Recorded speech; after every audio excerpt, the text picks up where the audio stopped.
Students, now today topic is ionic compound from the chapter of metals and non-metal.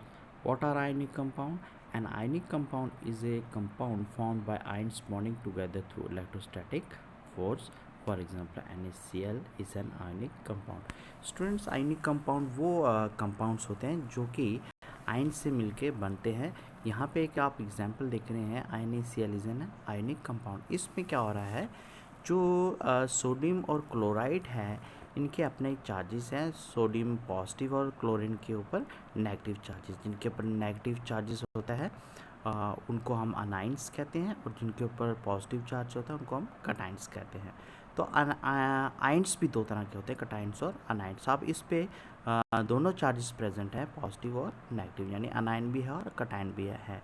ये charges क्यों present हैं? क्योंकि जो sodium है इसके पास वन इलेक्ट्रॉन, इसका जो वैलेंस इलेक्ट्रॉन वो वन है, और वो वन इलेक्ट्रॉन शेयर करता है किसके साथ?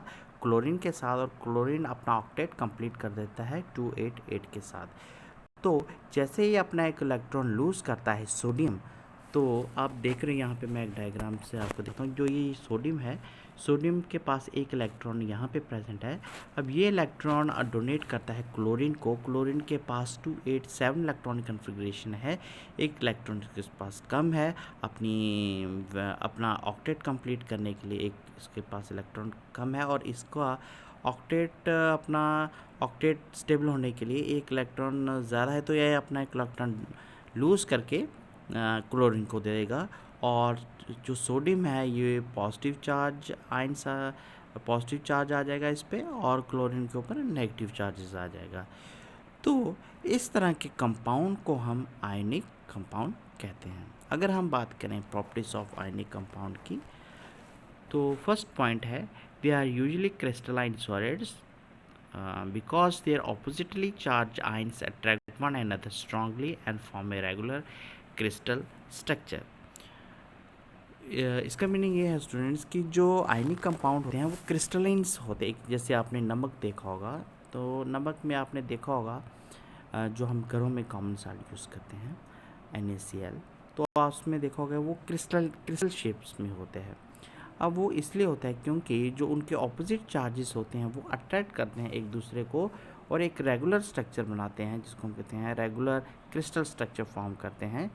तो ये है इसका फर्स्ट पॉइंट. सेकंड पॉइंट मैंने ये बताया है, they have high melting and boiling point. The ionic compound made up of positive and negative ions. There is strong force of attraction between the oppositely charged ion, so lot of energy is required to break this force.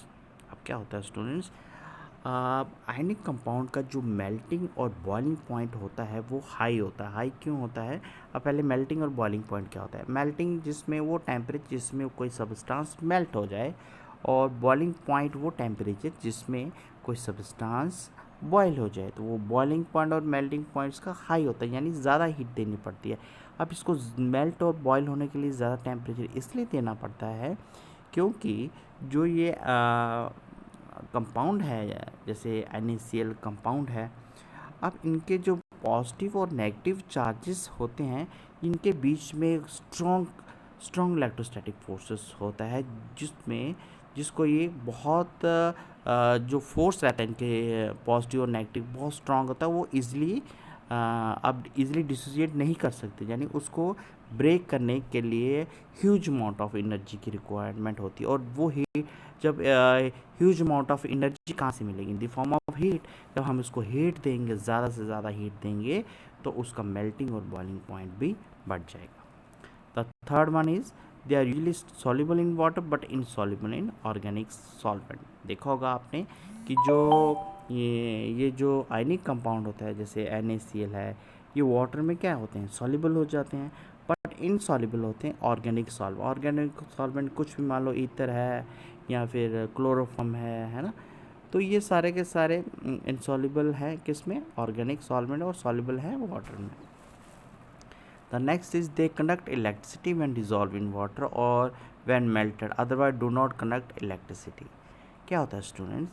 अब देखो, जब तक ये dissociates नहीं होते तब तक ये क्या हो जाए, इसमें चार्जेस नहीं है. अब चार्जेस कब आता है किसी सब्सटेंस में? चार्जेस कब आते हैं? जब वो जब उसके हाइड्रोजन आयंस प्रेजेंट हो। अब हाइड्रोजन आयन तभी आएंगे जब वो ब्रेक होगा, टूटेगा।